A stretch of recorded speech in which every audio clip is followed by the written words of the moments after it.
Hi everyone, आज हम पढ़ने वाले क्लास 11th बायोलॉजी के main chapter the living world. इसका जो यूनिट था diversity in the living world, उसमें जो पैराग्राफ दिया हुआ था उस पैराग्राफ को भी पढ़ा चुके, आप लोग उसे एक बार देख लीजिएगा।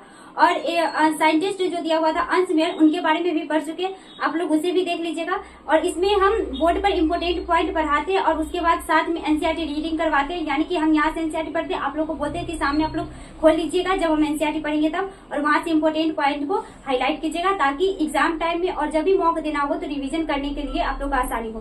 तो आज पढ़ेंगे main part the living world. The living world में सबसे पहले इसमें इंट्रोडक्शन वाला पार्ट पढ़ेंगे कि इसमें क्या दिया हुआ, उसके बाद उसका जो मेन पार्ट है चैप्टर का उसमें जाएंगे, क्योंकि पहले जो इंट्रोडक्शन वाला पार्ट है उसमें भी कुछ बेसिक है, किस तरह से हमारा लिविंग पार्ट में चैप्टर स्टार्ट हुआ, उसका मतलब कि क्या बेसिक है उसके बारे में जानना बहुत जरूरी है। तो देखो यहाँ पे द लिविंग वर्ल्ड है, तो द लिविंग वर्ल्ड है, तो इसमें क्या दिया हुआ है कि इसमें वाइड रेंज पे जितना भी हमारा लिविंग टाइप्स है वो दिया हुआ है, क्योंकि जो हमारा जो ह्यूमन होता है वो हर नए चीज के जानने के लिए जिज्ञासु होता है। हर कुछ नया चीज आता है उसके बारे में जानना, उसमें क्या ऐसा नया चीज आया, किस चीज के बारे में उसमें मतलब कि खोज कर सकते हैं, या कुछ जैसे कि कुछ पुरानी चीज है तो उसके बारे में भी जानने के लिए जिज्ञासु होते हैं कि पुरानी चीज में ऐसा क्या हुआ था, इस पुरानी चीज से हम नए चीज में कैसे मतलब कि आए हैं, किस तरह से आए, किस तरह से इस पे मतलब कि इवोल्यूशन हुआ है, किस तरह से नए नए चीज की खोज हुई, इस सब के बारे में हमेशा कुछ न कुछ जिज्ञासु रहते ही हैं। जैसे कि पहले का जो ह्यूमन था वो अपना शिकार मतलब कि शिकार करते थे, हंटिंग करते थे,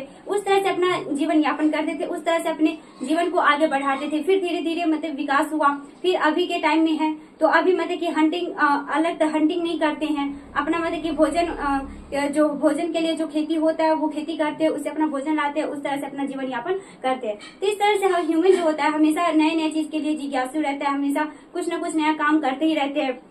अब तो उसी में दिया हुआ है कि जो हमारा लिविंग टाइप्स है वो वाइड रेंज में, क्या है वाइड रेंज में, यानी कि बहुत बड़ा क्षेत्र है, मतलब कि इतना बड़ा क्षेत्र है कि इसमें मतलब कि कुछ ऐसा भी चीज होता है कि जिसमें ह्यूमन मतलब कि कुछ नया चीज खोज रहा है, तब तक पुरानी चीज के बारे में किसी को पता भी नहीं, वो अंदर से क्या मतलब साइड से क्या हो रहा है, पुरानी चीज भी मतलब कि धीरे धीरे खत्म भी हो रहा है, तो उस चीज के बारे में भी मतलब कि जानना रह गया ह्यूमन के लिए।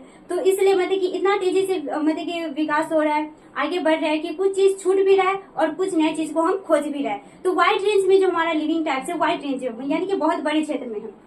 आगे जो देखते हैं हर लिविंग थिंग्स का जो होता है, हर लिविंग ऑर्गेनिज्म का जो होता है वो एक्स्ट्रा ऑर्डिनरी हैबिटेट्स होता है। एक्स्ट्रा ऑर्डिनरी कहने का मतलब हर नए नए चीज हर अलग अलग जगहों पे हमारा जो मतलब कि कोई भी ऑर्गेनिज्म है वो मिलता है। जैसे कि हो गया एक्स्ट्रा ऑर्डिनरी हैबिटेट्स में लाइक कोल्ड, जैसे कि ठंडे जगह में माउंटेन्स, जैसे forest, oceans, fresh water, lakes, deserts और हॉट स्प्रिंग, इन नए नए जगहों पे इन सभी जगहों पे जो हमारा ऑर्गेनिज्म होता है वो मिलता है। जैसे कि हॉट स्प्रिंग्स है, तो हॉट स्प्रिंग्स में क्या है, जहाँ पे ह्यूमन अपना मतलब कि हाथ में नहीं रख सकता, उस जगह पे भी ऐसे ऐसे माइक्रो ऑर्गेनिज्म रहते हैं, ऐसे ऐसे बैक्टीरिया रहते हैं कि वहाँ पे हम लोग अपना हाथ भी नहीं रख सकते, हम लोग वहाँ पे सर्वाइव भी नहीं कर सकते। तो ऐसे ऐसे मतलब कि ऑर्गेनिज्म हर तरफ फैला हुआ हर तरफ है, जहाँ पे अभी तक हम खोज भी नहीं कर सकते। जैसे कि हॉट स्प्रिंग में रहता है तो थर्मोफाइल हो गया, क्या हो गया थर्मोफाइल हो गया। जैसे कि बहुत सारा एसिड में रहता है जिसका एसिडिक बहुत ज्यादा है तो उसको क्या कहते हैं, एसिडोफाइल कहते हैं। इस तरह से हमारा अलग अलग क्षेत्र में अलग अलग एरिया में क्या है,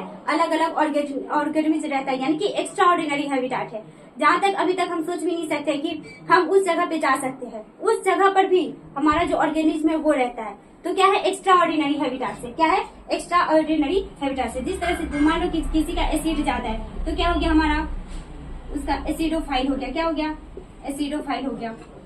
जिसका एसिड ज्यादा है उसमें भी ऑर्गेनिज्म रहता है, उस ऑर्गेनिज्म को क्या कहते हैं, एसिडोफाइल कहते हैं। कुछ माइक्रो ऑर्गेनिज्म है, कुछ बैक्टीरिया है जो अलग अलग चीजों पे रहते हैं, और कुछ तो ऐसे भी बैक्टीरिया जिसे हम नेक्ड आई से देख भी नहीं सकते हैं, तो वो भी ऑर्गेनिज्म है, वो भी क्या है हमारा लिविंग थिंग्स ही, लिविंग टाइप का ही है। तो वो भी किस तरह से वाइड रेंज में फैला हुआ है, यानी कि वाइड रेंज में है।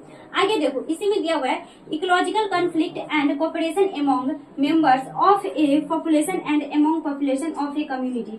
क्या है इकोलॉजिकल में, क्या है कॉन्फ्लिक्ट एंड कोऑपरेशन। अब ये कॉन्फ्लिक्ट एंड कोऑपरेशन क्या है, मान लो कि कोई जंगल है, उस जंगल में बहुत बड़ा जंगल है तो उसमें हर डिफरेंट टाइप का ऑर्गेनिज्म होगा, जैसे कि टाइगर हो गया, उसके बाद हो गया छोटे छोटे जो जीवाणु होगा, बैक्टीरिया हो गया, फंगी हो गया, इस तरह की। उसके बाद क्या हो गया हमारा बर्ड्स हो गया, इंसेक्ट्स हो गया। तो एक तरह से वो पूरा कम्युनिटी बना रहा है, एक तरह से क्या बना रहा है, एक मतलब कि पूरा एक जंगल है, एक कम्युनिटी बना रहा है, एक पॉपुलेशन बना रहा है। तो उसमें जो रहता है मतलब कि जो ऑर्गेनिज्म रहते हैं उसका रिलेशन किस तरह से होता है, एक कॉन्फ्लिक्ट और कॉपरेशन का होता है। यानी कि जो इकोलॉजिकल है उसमें जो मतलब कि मेंबर्स रहते हैं उस पॉपुलेशन में, उस कम्युनिटी में, तो उसका जो रिलेशन होता है किस तरह का होता है, कॉन्फ्लिक्ट और कॉपरेशन का होता है। अब कॉन्फ्लिक्ट कहने का मतलब क्या हो गया, तो कॉन्फ्लिक्ट का मतलब हो गया एक तरह से समझ लीजिए झगड़ा।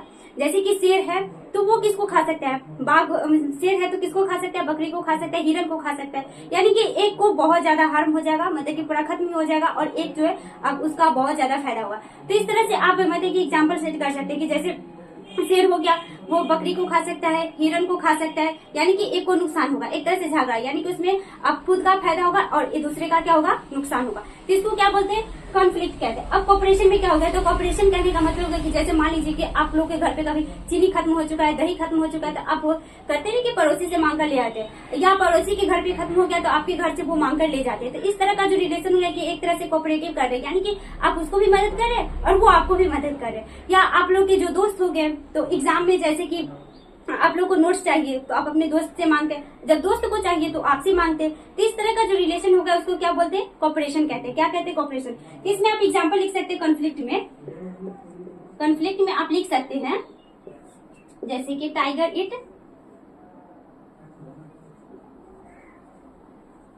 इट गोट, और उसके बाद क्या है, कॉपरेशन। तो कॉपरेशन में क्या लिख सकते हैं,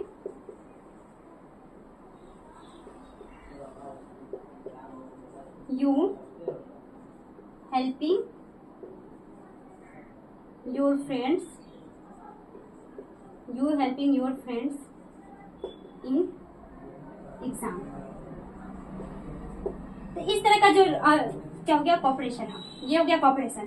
तो कॉन्फ्लिक्ट में क्या हो गया कि एक को बहुत ज्यादा फायदा होगा और दूसरे को पूरा हार्म होगा, और कॉपरेशन में क्या होगा कि एक दूसरे को हेल्प करना। इस तरह से याद कर सकते हैं, कॉन्फ्लिक्ट में झगड़ा और कॉपरेशन में हेल्प करना। तो इस तरह से आप इसको भी याद कर सकते हैं। तो हमारा इकोलॉजिकल सिस्टम में जो मेंबर्स है, जो पॉपुलेशन है, जो कम्युनिटी है, उसमें जो रहने वाले जो मेंबर है उसका किस तरह का रिलेशनशिप है, कॉन्फ्लिक्ट का है या कॉपरेशन का। किस तरह का है, कॉन्फ्लिक्ट का है या कॉपरेशन का। तो इस तरह से हमारा इकोलॉजिकल में जो रहने वाले यानी कि ऑर्गेनिज्म है, ऐसा रिलेशन है। आप लोग को समझ में आया क्या। हम देखो इसी इंट्रोडक्शन पार्ट में 2 इम्प्लिसिट क्वेश्चन है। 2 इम्प्लिसिट क्वेश्चन की व्हाट इज लिविंग, लिविंग क्या होता है, एक मतलब टेक्निकल क्वेश्चन है, एक फिलोसॉफिकल क्वेश्चन है। तो इसमें जो साइंटिस्ट होगा वो ऑफकोर्स क्या है, फिलोसॉफिकल क्वेश्चन को आंसर वो नहीं देगा, क्योंकि फिलोसॉफिकल दार्शनिक तरीका से किस तरह से करना, सोचना, ये थोड़ा सा डिफिकल्ट हो जाएगा। और टेक्निकल चीज है, तो टेक्निकल चीज में हम उसमें क्या है, एक्सपेरिमेंट करके किसी तरह से प्रूव करके हम उसमें नई चीज को खोज सकते हैं, नई चीज की जानकारी प्राप्त कर सकते हैं। व्हाट इज लिविंग, यानी कि लिविंग क्या है। इस तरह के आंसर के लिए हमारा जो मतलब कि क्वेश्चन का जो आंसर देना होगा वो किस तरह से दे सकते हैं, टेक्निकल तरीके से, फिलोसॉफिकल तरीके से नहीं दे सकते। तो एज ए साइंटिस्ट वो किस तरह से क्वेश्चन का आंसर देगा, टेक्निकल तरीके से कि व्हाट इज लिविंग, लिविंग क्या है, तो उसका आंसर वो टेक्निकल तरह से देगा, फिलोसॉफिकल तरीके से नहीं देगा। तो ये जो था हमारा वो इंट्रोडक्शन वाला पार्ट था। अब मेन पार्ट में चलेंगे, जैसे कि व्हाट इज लिविंग क्या हुआ, लिविंग में जो आने वाले नए जो मतलब कि जैसे कि ग्रोथ क्या होता है, रिप्रोडक्शन क्या होता है, मेटाबॉलिज्म क्या होता है, सेल ऑर्गेनाइजेशन क्या होता है। चलो वो आगे पढ़ने से पहले 2 वर्ड को जान लेते हैं जो चैप्टर बहुत यूज होने वाला है। पहला जो है कैरेक्टरिस्टिक फीचर और दूसरा जो है डिफाइनिंग फीचर। तो कैरेक्टरिस्टिक फीचर किसे कहते हैं, कैरेक्टरिस्टिक फीचर वो वैसा फीचर है यानी कि all the features of a living organism are its characteristic feature, यानी कि जितने भी लिविंग थिंग्स में जो फीचर पाया जाएगा उसे कैरेक्टरिस्टिक फीचर कहेंगे। जैसे कि वॉक, चलना, रीड, पढ़ना, उसके बाद हो गया राइटिंग यानी कि लिखना। इस तरह का क्या है, ये आप लोग का कैरेक्टर है। रिस्पायर यानी कि सांस लेना, क्या कैरेक्टर है। तो जो इस तरह का जो फीचर पाया जाएगा उसे क्या बोलेंगे, कैरेक्टरिस्टिक फीचर। अब आगे देखो इसमें एग्जांपल जैसे कि हो गया ग्रोथ यानी कि बढ़ना। तो बढ़ना क्या हो गया आप लोग का क्या हो गया, कैरेक्टर हो गया यानी कि कैरेक्टरिस्टिक फीचर हो गया। जैसे कि माउंटेन है, तो माउंटेन पे क्या होता है, बढ़ता है, तो वो भी क्या है, उसका कैरेक्टर हो गया, तो वो कैरेक्टरिस्टिक फीचर है। वो डिफाइन नहीं कर रहा है लिविंग थिंग्स को, तो वो क्या हो गया हमारा कैरेक्टरिस्टिक फीचर हो गया। उसी तरह से क्या हो गया, जैसे कि अब इसमें रिप्रोडक्शन हो गया, तो रिप्रोडक्शन जो होता है जैसे कि जैसे कि लिविंग थिंग्स है, तो लिविंग थिंग्स में कुछ ऐसा ऑर्गेनिज्म है जो रिप्रोड्यूस नहीं करते, जैसे कि हो गया हमारा स्ट्राइल कपल हो गया, वर्कर हनी भी हो गया, तो ये सब लिविंग है लेकिन इसमें रिप्रोड्यूस करने का कैरेक्टर नहीं पाया जाता है, यानी कि ये कुछ ही ऑर्गेनिज्म में पाया जाता है, इसलिए ये डिफाइन नहीं कर रहा है पूरा लिविंग थिंग्स को, इसलिए इसे क्या बोलते हैं, कैरेक्टरिस्टिक फीचर कहते हैं। तो इसी में क्या हो गया हमारा रिप्रोडक्शन, तो ये हमारा क्या हो गया, कैरेक्टरिस्टिक फीचर हो गया। तो इसका कहने का मतलब कि all the features of a living organism are क्या हो गया, कैरेक्टरिस्टिक फीचर। अब आगे बात करते हैं डिफाइनिंग फीचर, तो डिफाइनिंग फीचर किसी कहेंगे, must be present 100% of living organism. और डिफाइनिंग फीचर कहने का मतलब जो लिविंग ऑर्गेनिज्म है उसमें तो 100% पाया जाएगा, जैसे कि हो गया मेटाबॉलिज्म, तो जितना भी लिविंग थिंग्स है, जो लिविंग थिंग्स है वो मेटाबॉलिज्म करेगा ही।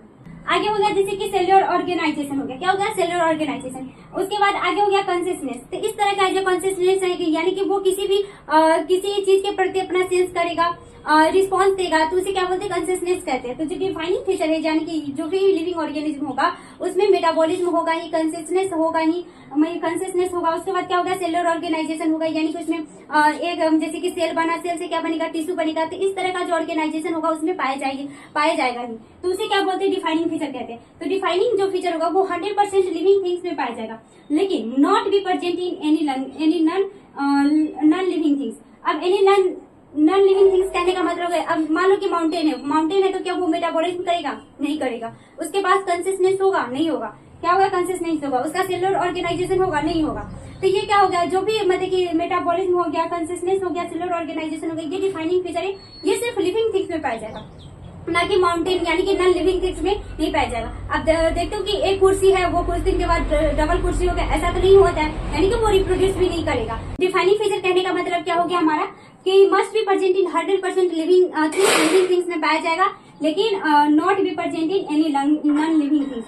तो ये आप लोग को 2 वर्ड समझ में आ गया कि कैरेक्टरिस्टिक फीचर किसे कहते हैं, डिफाइनिंग फीचर किसे कहते हैं, क्योंकि ये आगे जैसे कि ग्रोथ पढ़ाएंगे, रिप्रोडक्शन पढ़ाएंगे, मेटाबॉलिज्म पढ़ाएंगे, कंसिस्टेंस पढ़ाएंगे, तो इस समय आप लोग को डिफाइनिंग फीचर, कैरेक्टरिस्टिक फीचर, इन 2 वर्ड्स का ज्यादा पढ़ाई होने वाला है। ये पार्ट यहीं तक रखते हैं, अगला पार्ट आप लोग को अगले वीडियो में देंगे।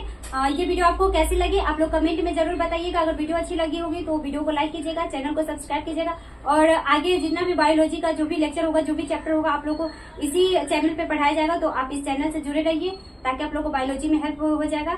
मिलते हैं अगले वीडियो में, तब तक के लिए बाय, थैंक यू।